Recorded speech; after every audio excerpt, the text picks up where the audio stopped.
Okay, I will start now. So welcome everyone to our webinar, Job Hunting Tips that will get you hired now. A bit of housekeeping to start with. You are all muted, hopefully. If you're not, please unmute yourself so we don't have any background noise. You can ask questions in Q&A tab during the webinar, and I will try to answer as many as possible when we finish with the presentation. We are recording, so for those people who are in their PJs and not ready to be filmed, you're not going to be filmed and you're not going to be heard. So you can relax and enjoy. So let's start. Again, for those who just joined us, welcome. My name is Joanna, and I've been in recruitment and job searching business for about 15 years now.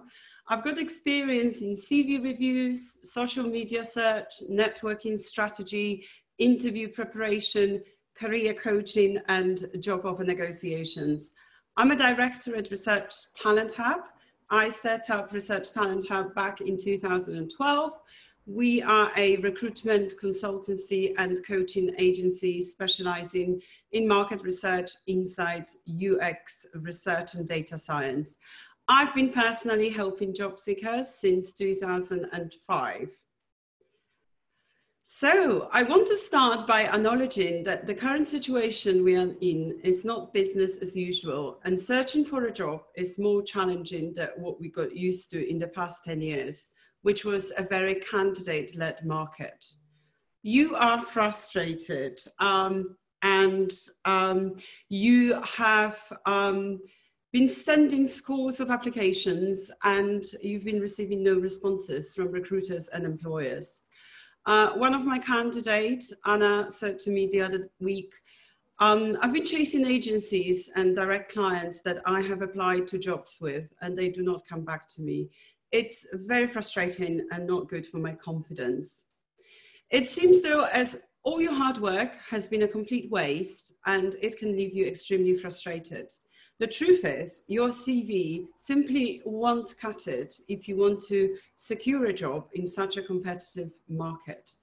You need to consistently share your brand story online so employers can find you quicker. During this webinar, I will show you how to achieve it and how hopefully you can get hired faster. So what are we going to cover in detail? First, we're going to look at who's hiring now and current trends in the UK job market.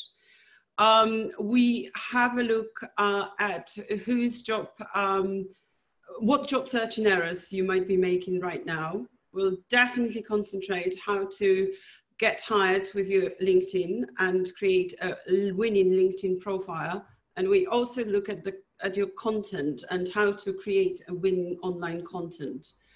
We will conclude with useful tips you can action today and with 8 key takeaways to get hired now. And we will have a Q&A session by the end of this webinar. I think I will take about 40 minutes and then we will leave enough time for questions. As we all know, coronavirus has impacted every asset of our lives. And as we struggle to protect ourselves and our communities, many people are concerned about how this is impacting on their work and the future of their careers. So let's look at some statistics. And I will say that the unemployment rate between March and May remained unchanged at about 3.9%. However, the number of UK workers who have left payrolls had a big jump to 649,000 people. And because of this, analysts have actually concluded that a truer reflection of the impact of COVID-19 is a number of hours worked rather than an unemployment figure. The Office of National Statistics said that at the start of the pandemic, total weekly hours in the UK fallen to 173 0.5 million, which is actually the biggest drop since 1971. So what impact did it have on the market research industry? Budget for marketing, including market research, have fallen in the second quarter due to economic impact of COVID-19. The net balance of companies that cut marketing budgets dropped to minus 50.7 in quarter 2 of 2020 from minus 6.1 in quarter 1. So that was a significant drop. The report also concluded that actually this was the biggest drop in the past 20 years and bigger than minus 41.7% that we all experienced in 2008 in quarter 4 after a financial crisis. So funding for research projects have dropped. Almost half of respondents who were surveyed said the budget cuts for quant, qual, brand tracking and product development research has affected them. But those figures are quite sort of depressing, if you like, but they're not, but it's not all bad news, because I've also looked at job adverts figures in the past 3 weeks or so, and I've actually used Job Recovery Tracker run by REC, which looked into job posting analytics data between 6th and 12th of July and 22nd to 28th of June. So some good news here, actually. What we've discovered is that as lockdown have eased, the job adverts have gone up, if you like. So between 6th and 12th of July, and up from 990,000 adverts in June, we had an increase of 60,000 job adverts, which is good news. New job ads posted at the same time jumped by 14,000 to 106,000 new job ads being posted. Northwest experienced the highest jump, and it was almost 17,000 more job ads in the northwest of the UK. So who's hiring right now? There's been growth for IT professionals, programmers and software developers, web and graphic designers. And in market research, I noted in the past 3 months that health and pharma companies recruited, tech and gaming. People like Twitch recruited, PlayStation, the other one, TikTok, as well as King. Challenger banks, Revolt was one of them, and e-commerce company. Obviously, there was quite a lot of movement in terms of a inside type of job posts with Amazon, as well as Checkout. It's another e-commerce company which is on the up at the moment. In the past 4 weeks, I've been noting that we had quite a few research and data analyst roles, senior research and data analyst as well. I've seen analytics manager, senior user researcher and insight managers positions. And most recently, good news for qualies, we also have some qual director and other qual roles. So what job searching errors are you making right now? Let's look at those. I think that sometimes you might be treating your CV as a main tool to secure a job, and you're using job boards and you're applying for jobs rather than taking other steps to improve your job search challenge to get more jobs. You don't have an online presence such as LinkedIn profile. You have the online profile, but you do not update your content. And therefore, you're not building your personal brand. And as I've mentioned before, you rely too heavily on job boards. So how can we remedy it? Well, let's look at social media strategy for job seekers. And first of all, let's look at LinkedIn. Your LinkedIn profile is really important. It builds your personal brand, and I will demonstrate why this is important in your job search. Let's look at how many registered users do we have worldwide. It is 575 million registered users, which is over 500 million. Quite a large numbers, and 25 million of registered users we have actually in the UK.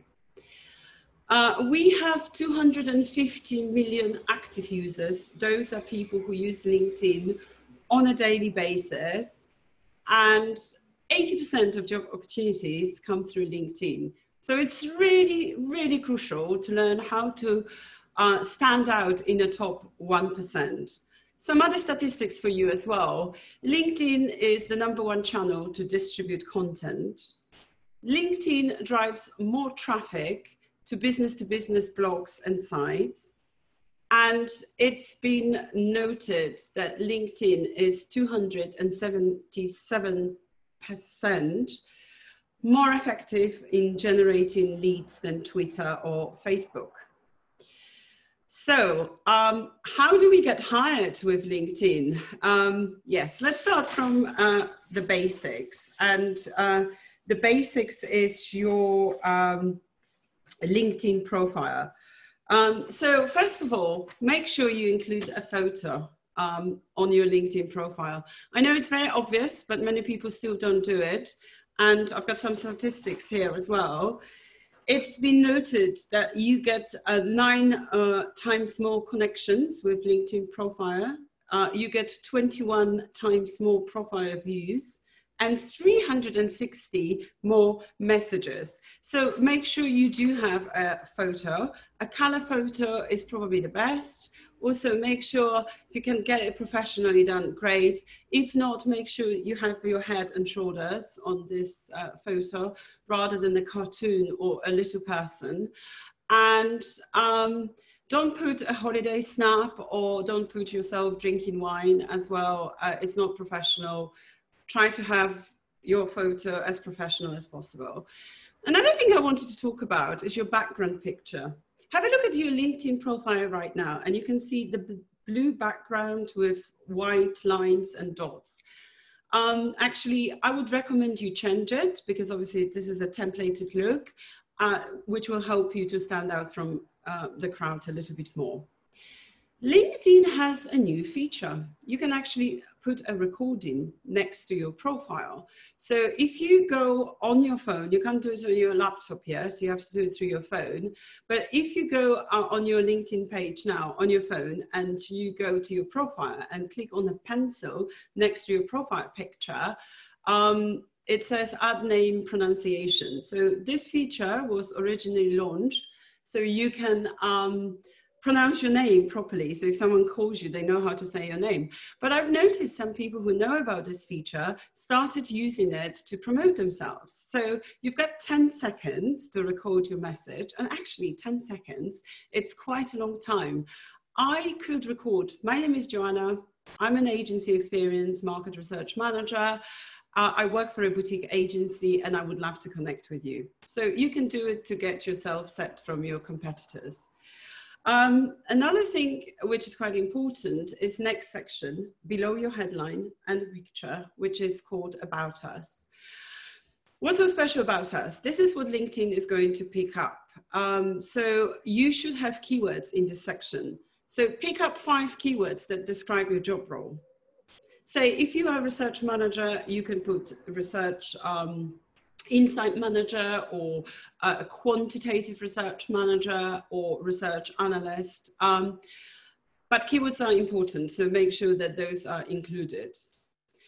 Accomplishments. You can include videos and engage in visual work that you've done on your LinkedIn profile, which is appealing to your target audience. Again, this will help you to secure a job faster. Now you've got your LinkedIn profile, so it's really important that you start sharing engaging content. And I think consistency is the key here. Use 3-2-1 formula to focus your content on. if you do it weekly. So for instance, you can do 3 posts around the industry, talk about market research, insight, 2 posts about you, and 1 sales-led post. For instance, you talk about your success story. It's okay to blend third-party content, like different articles, with your own. Make sure you connect with your audience and you are authentic in this communication.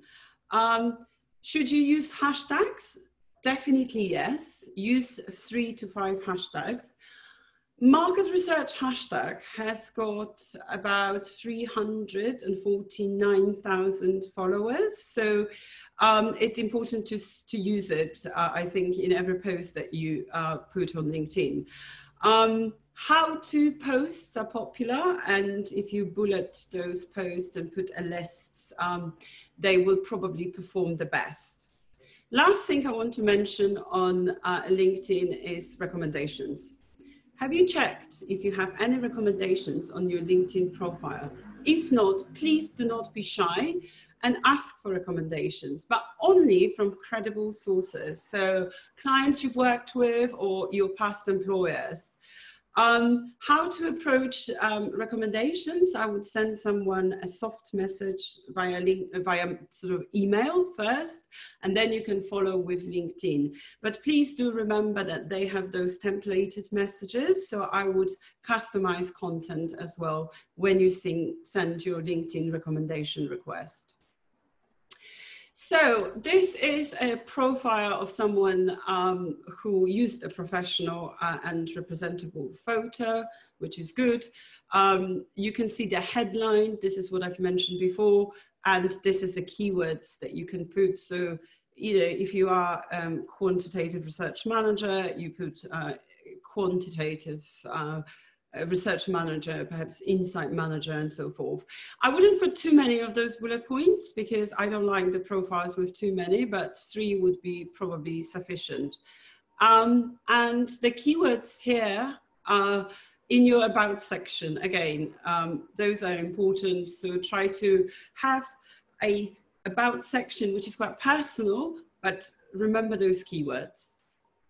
Okay, so we've covered your LinkedIn profile. Hopefully it was useful. Now let's look at content and what is the best practice for content sharing. I would start with posting. How many times shall you post a day? Once a day or twice, maybe, or every second day. I wouldn't post twice a day. The busy time on social media happens in the morning, lunchtime, and in the evening, or in the middle of the week, actually. Sunday evening is good if you are desperate to post at the weekend, because people are more active and more engaged on LinkedIn again. So engagement is the key word here.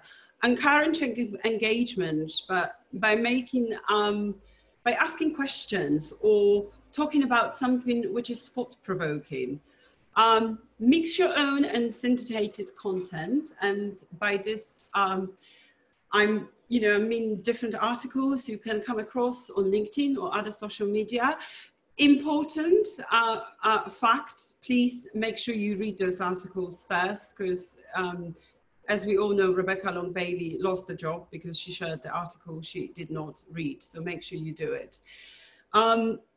Human connections are important, and you need to be as authentic as possible and be mindful of your tone, timing, as well as delivery. Demonstrate that you are trustworthy. The last thing is blog. Excuse me. Blogging. Some people hate blogging, some people love it. I think what's important is to commit yourself to posting a blog, and I would recommend once a month. I think if you say, I'm going to blog every week, it's not going to happen. It's very difficult to stick to it. Once a month is good. No more than 500 words in your blog post. Where to share blogs on LinkedIn? This is in share article rather than your post. That's when your blog post could go into. And you can produce a video instead of written sort of blog post, which will also get a good traction. I've mentioned freelancers, and the reason for it is that a lot of people I spoke with over the past few weeks said that actually they are no longer looking for a permanent position. They've always wanted to be freelance, so they're setting up their freelance business, which is great. What should you do then? I think you should create your company page. You should share timely updates on your company page. Again, do not go 3 weeks without posting, because that's not going to be beneficial to your content strategy. Thought leadership type of articles are very popular and they generate engagement. If you have a website, keep your brand identity, so colors, fonts, typefaces, match content to the look of your website. Remember the power of Instagram and video as well. So I start with video. Video is great to create USP. Some video software packages are quite costly. So I would create carousel images to start with to save costs. Make sure also you have subtitles on your videos, as many people are still watching those with no sound. And remember power of Instagram. I don't think you necessarily will find a job through Instagram. However, it's a really good brand building tool. It's quite visual. And remember, you can share any post, say you put on Instagram on your LinkedIn. I've got a client who does it successfully all the time. So that's another idea. The last point I would like to make is using HubSpot for client segmentation. So say you build in your freelance business and you want to have a database. HubSpot is free if you don't have bells and whistles. And it's good because you've got visual references on it as well to companies' logos, as well as any content that you can put from the company page, and it's all in one place. So it's a much more effective tool that your Excel spreadsheet would be. And the same goes for job seekers. When you are tracking your job search, use HubSpot. You can put your job specs in there, and when you prepare yourself for an interview, I think it's an excellent tool. So we're going to wrap up on content. The last thing I wanted to mention is that as we are working from home, looking after children and job searching, and some of us are obviously still working as well as job searching, it's really difficult to come up with content every day. So what you could do, you could write your content idea for each day a month ahead. This is an example of 31 days of content in August. I use a fantastic application called Over, which is only available on iPhone or iPad. It's a graphic design application. They give you lots of different visual ideas, and every month they give you content ideas, which I think is brilliant. You can match the content to what's happening worldwide. For instance, on the 8th, we have International Cat Day. I never known about this, but there you go. You can share a pic of your pet and perhaps say something humorous and link it to your job search. Again, it's about generating content.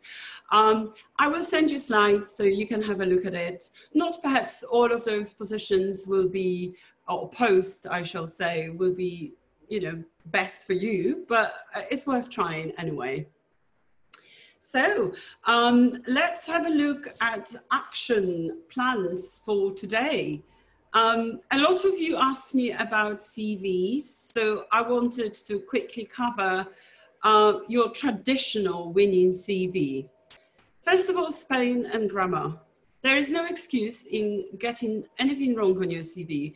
Sometimes if you've been working on your CV for such a long time, you can't see wood from the trees and you will miss your mistakes.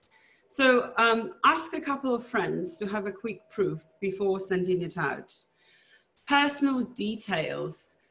Make sure you included a phone number on your CV. It's really important. I often organize a phone call with someone and I am just getting off another phone call and I want to call you, but I don't have your number.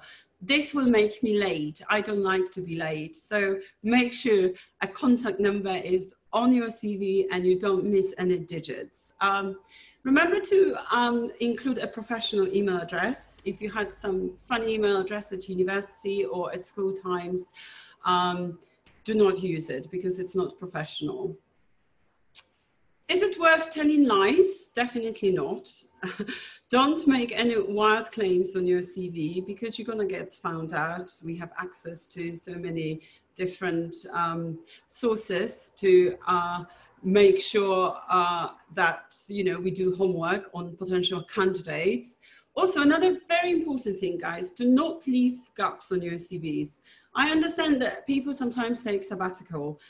You've just bought a house and you want to renovate your house, which is brilliant. You have 6 months sabbatical, so what? Put it on your CV. Your house renovation, it's an achievement. If you don't have it included and you have visible gaps, you might not make a shortlist because someone will say, you know what, too many gaps on this CV, I am not going to interview this candidate, and that's it. Lastly, your formatting and filing. Do not put CV at the top of your CV. Some people still do it. Don't use elaborate fonts. Give your file a simple name like Joanna Bailey CV, and make sure you have 2 pages maximum. 1 is even better, but 2 pages is fine, but no more. Okay, so we've covered the traditional CV, but we are living in an automation age, which means that your CV has to be optimized for CRM or ATS parsing. And what do I mean by this? What's CV parsing? CV parsing is an automated process, which means that your CV is read, pulled apart, and essential information, such as your work history, qualifications, keywords, and contact details are recognized and stored appropriately in the CRM candidate database system. The CRM system will screen candidates and rank them for the recruiter who is managing the hiring process. An example of this is Indeed job board. I have never received a sort of CV that you formatted yourself via LinkedIn. I always get the same templated CV. Now, if, say, you put the name in your header and some important information in the footer of your CV, I'm going to miss this information because of the CV parsing technology. So make sure that you pay attention to those tips.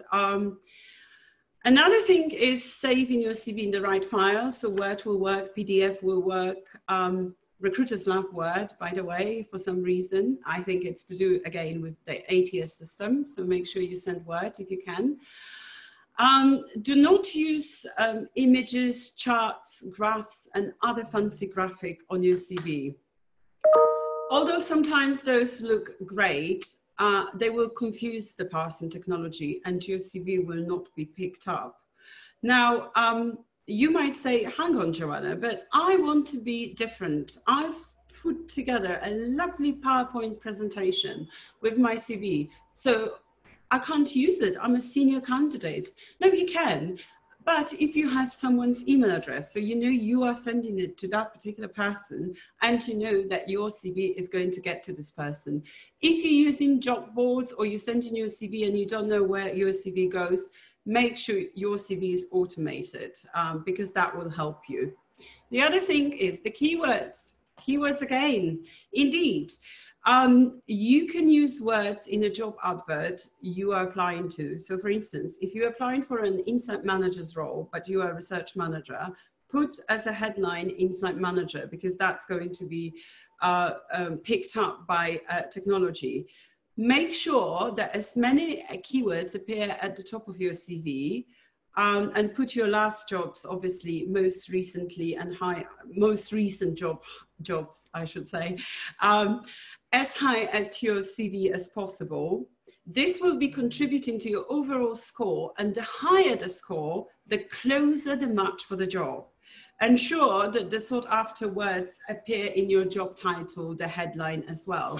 Another tip, if you are a quali, do not put qual researcher, put qualitative researcher. Achievements are important, so do not show historical data or copy and paste a job spec that you were given 5 years ago. You need to show achievements and quantify outcomes that you've created, describe the projects that you've done, and spell out differences that you make. Use bulleted lists. Remember, less is more. And finally, write a cover letter. Always write a cover letter. In my opinion, it really does make a difference. Use keywords in your cover letter too. So we are moving to a final part and a final slide of this presentation. Thank you so much for putting up with me for such a long time. Hopefully you get some useful information from this webinar. And I will start with approaching ourselves as a brand. And we can use tried and tested marketing models like 4 Ps, product, price, place, and promotion, in order to do that successfully. So view yourself as product. It's time to sharpen the saw. Look at the market research and insight agencies and potential in-house employers and ask yourself a question. What will be the most sought after skill set in the future? Then think about how you can refocus this and match it with your personal brand. So refocus your positioning to better meet that need. Think about what brand you can bring to a potential employer in the next 12 months to meet that need. That's really important to do. Second, adjust your price. I am definitely, I can hear you not being happy. I'm definitely not championing lowering your salary requirements when you think about price, because I strongly believe in value. You should never take a step backwards because the market has changed. But perhaps you can readjust your salary expectations.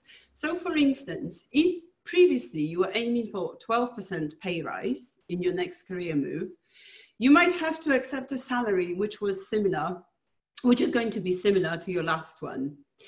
Remember, once you're in, add value, then renegotiate once you have some goodwill equity, and also as your new employer's business recovers from coronavirus. Equally, I would advise not accepting a more junior position than the one you are in. So say you are a research manager and now you accept an SRE role because you are desperate for a job. Do not lower your price, guys, no, especially when pushed by a recruiter. Always remember your value and think about your career in the longer term rather than just the short-term financial gain. Be in the right places. By places, I simply mean channels you'll use to get to potential employers. This includes revising your CV, LinkedIn profile, and targeting agencies and in-house departments of companies directly. Think about companies that might be hiring first. They are exposed to faster recovery sectors. They might be in a growing tech sectors. In research, that will be insight platforms. I've noticed quite recently they've received capital venture investment. So map your market in that fashion.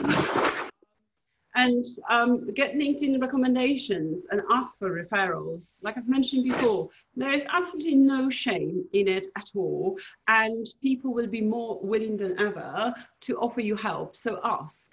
Lastly, you've been building that LinkedIn network for a while, so look at it. Who's got a potential to hire you? Who's got a potential to refer you to a hirer? So perhaps make a list of 20 names and then contact them. Be a champion of your own promotions. We've covered this in previous slides, so I will not repeat myself. But remember your narrative, your CV, LinkedIn profile, content, as well as your elevator pitch.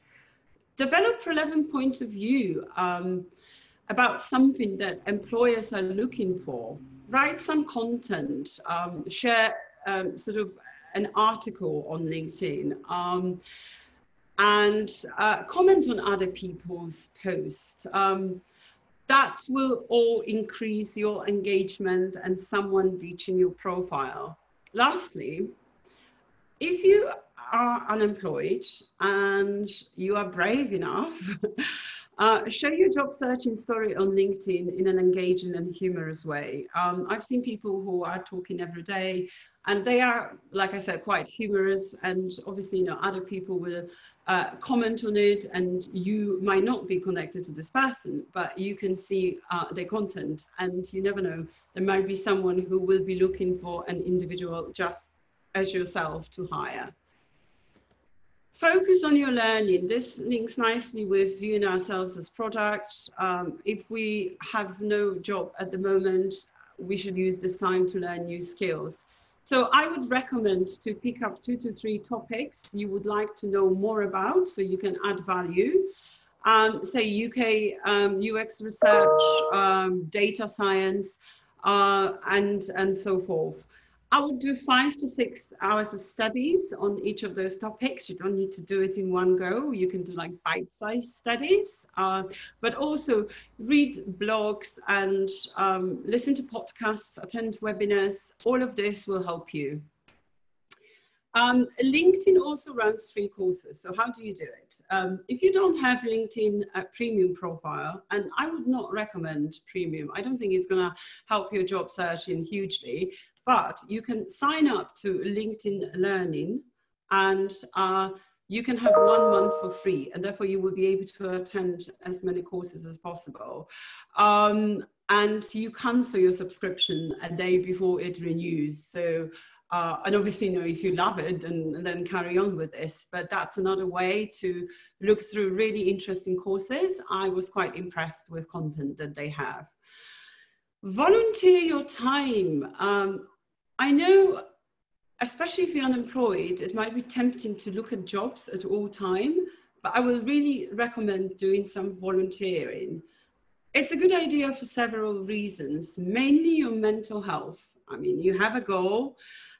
It gives you an opportunity to meet new people, even if it's only on Zoom, and it will look good on your CV. It will show that you are willing to take proactive steps in face of diversity.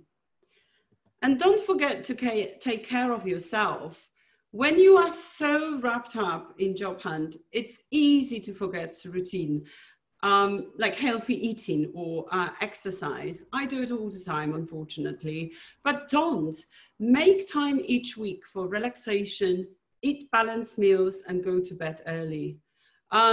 This might seem quite unimportant things when pressure is mounting and you've got unpaid bills to attend to, but these are absolutely crucial when it comes to maintaining positive attitude and being alert in order to be able to do all of those things that we've mentioned before. So do not look at this period as hindrance on your career, but rather explore it as opportunity. Now it's the right time to explore different career options, freelance opportunities that you are truly interested in, rather than blindly applying for jobs one after the other in a hope that you can land a job. I'm personally been interested in coaching, and I've invested some time into doing it throughout the quiet time, which is brilliant because I've never really had time to do it and to learn about things that I wanted to learn for a very long time. Remember, guys, when all of this is done, you want your next job to be the one that you enjoy, not the one that pays the bills. So that ends our webinar. Thank you so much for listening. We've done 40 minutes, just as I predicted. So now we're going to take some questions. I've actually had a couple of questions coming in before the webinar, and I preempted a couple as well because I know that you would probably want to know it. Once I complete those questions, I will sign off this presentation and look at live questions. So the first question someone asked me was, you mentioned a cover letter, but how do you include it in your LinkedIn application when they ask for CV? That's a really good question. And what I will do, I will put your cover letter at the top of your CV. So you've got one document that you can attach. Remember those keywords we talked about. It does not need to be the whole page. It can be half a page, 1/3 third of the page, as long as it describes your essence and has got keywords, that should work for you. Hannah asked, do you have any live roles? Yes, I'm being asked about this all the time. So just to quickly wrap up on roles, we are waiting to hear from 3 clients of ours this week and hopefully next week. So we might have new opportunities coming in. We filled 2 positions recently, so those are gone. They were more analytics driven. And I am personally focusing on qualitative research director. It's a live role which is quite urgent for me, and I will be very happy to speak with anyone who is currently working as either Qual AD or a Qual research director. You must come from an agency background and contact me. My contact details are on this slide, and I will be very happy to organize a chat with you. What shall I do if I haven't heard back from a prospective employer? Tom asked me this question. I would say be patient. The reason for it is that a lot of companies, especially those bigger companies, agencies that have naturally they sort of have talent acquisition teams. They have put a lot of people on furlough. I see a lot of recruiters in the systems being on furlough at the moment. So if you had 5 people in the department dealing with a level of applications and you've got 1 person, obviously they are overworked. If they get 250 applications per job, they need to go through all those applications. They need to record those on the system that they work with. So it does take time. Equally, I will follow up. I will follow up in weekly frequencies. So do not leave it. If you don't hear, just do not leave it and say, oh, you know what, I'm not going to follow up. No one's going to go back to me with any feedback. Don't do it. Follow up, but don't hound people. Just follow sort of in maybe weekly increments. Why didn't you cover any interview tips?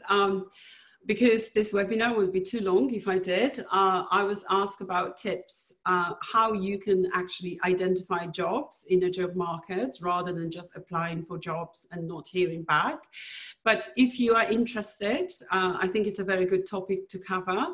And we could do another webinar about securing a job offer, salary negotiations, and anything to do with interviews in the COVID and post-COVID era. So if you're keen for me to run this webinar, email me and I will make sure that we get it sorted for you. So thank you again. I'm going to stop sharing my slides now and I'm going to go to live questions. What do you mean to make sure your CV can be automated? As I explained before, automation is about parsing. So what you have to do is do not put fancy fonts, graphics, charts, and so forth on your CV. But make sure that this is the slide when I talked about automated CV. Make sure to sum it up again that the CV has got key information at the top of your CV. Make sure you use keywords which are sort of equivalent to what you can find in job spec. So for instance, if you are qualitative associate director, your keywords could be qualitative research associate director, and so forth. And make sure that you do not put important details in a header or a footer of your CV. So do not send in other words, do not send a PowerPoint presentation in which you formatted your CV. Your format has to be simple. It has to be a Word or a PDF document, ideally. That's hopefully covering this question. Another one from Martin. How do recruiters view those who have been made redundant? Does it change their perspective at all? No, I don't think so. I don't think you should worry about redundancies at the moment, because there are so many people who've been made redundant. Employers would absolutely not view you in a lesser light because you've been made redundant, because that is what's happening with companies at the moment. I will never focus on being made redundant. I will focus on what you can offer to that next employer. If you follow the tips that I've mentioned during this webinar, you're sure to have a better presence online, and don't worry about being made redundant. It's absolutely non-significant now, because so many of us are going through the same process. So be confident, and do not let it cloud your confidence at all. Next question. I've had over 10 years solid experience in marketing, but I'm interested in moving from business to business focus to consumer focused role. Am I being unrealistic? Are recruiters mostly looking for a square peg to fit a square hole? Well, hopefully not. Again, it depends what sort of recruiter you're dealing with. I think if you are dealing with a recruiter, first of all, it's really important that you have a face-to-face conversation. You can easily do it on Zoom, and this recruiter gets to know you a little bit better. And they need to understand your rationale behind wanting to move, and then they will have to help you to uncover skills that you have that will help you in this move. So I do believe that moves from one area, or say if you are moving from agency research to client side and vice versa, they are always more difficult moves, but you can do those moves easily if you focus on the skill set that will be essential, and also, you know, culture and personality type of an employee that that company will potentially look for. And if your recruiter is familiar with those companies, you shouldn't have a problem getting you know, an interview with this job. I'm just looking if there is any more questions from you. Let me have a look. If anyone has got any more questions, please let me know. I am here to help. Let's have a look. There's something in a chat. Right, Catherine says, many jobs from the large companies are now going to internal recruiters from the large companies. What type of approach should we take with them? And sometimes these jobs are not advertised, but they are just doing an online troll for certain job titles and might not pick you up. I tell you what's a good strategy to actually follow this, Catherine. So yes, you're right. If the job is with the bigger company, they probably would want to hire directly, purely to save cost rather than using a recruiter. So first of all, see if you can identify who is a hiring manager at that company. You might want to find them on LinkedIn. If you can't find them, I'd say your job is for an insight manager in a big FMCG company. I will then map out on LinkedIn who might be working as an insight director in this company, and maybe get 10 names, send them a invitation on LinkedIn.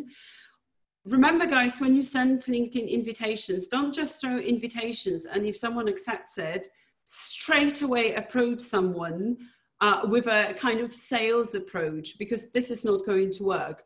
What you have to do is send a quick message in sort of like, people, if you say something, if you want to connect with them, are going to be more likely to accept your LinkedIn invite. Once you've done that, then wait a day and maybe, you know, connect with this person, or 2 days, and say, hi, I've seen a job for an insight manager advertised on your LinkedIn portal. I've sent my CV a week ago. I haven't heard. Would you recommend anyone else I could contact directly with regards to this job position? And you've done this approach, you have nothing to lose. It shows your interest. It shows that you want this job, basically. So I think this is the right approach. Jobs that are not advertised, yeah, there will be some jobs that are not advertised at all. And I would recommend, you know, when we talk about segmenting companies on HubSpot or your Excel spreadsheet, go to company's web page, their career page, because it costs money to advertise on LinkedIn. So some companies won't do it because the cost at the moment is too high. So they will have job opportunities on the web pages. So I will always check the web page first, and also look through people who work there. Sometimes you can find their email addresses or Twitter handles or LinkedIn profiles, and then try to contact them. Any more questions? Okay, I think that is concluding all the questions we have, unless someone else wants to add anything. I really hope that this was helpful to you, and especially if you're unemployed, you can use some of those tips. And if you need more help, and if you want to speak with me directly, please do so. I would be very happy to answer any questions, and I would be very happy to directly and help. The more people we can help, the more people are employed, and you know, the faster we can recover this economy, and everyone will be happy. Oh, Catherine just said, thanks, that was helpful. I love this session. Oh, thank you very much. Thank you very much, guys, for taking an hour of your lunch to listen to me today. I wish you a wonderful day. A sun is shining. Remember your mental health, so have a walk in the sunshine and enjoy. And I look forward to speaking with you individually. Thanks very much. Thanks. Bye.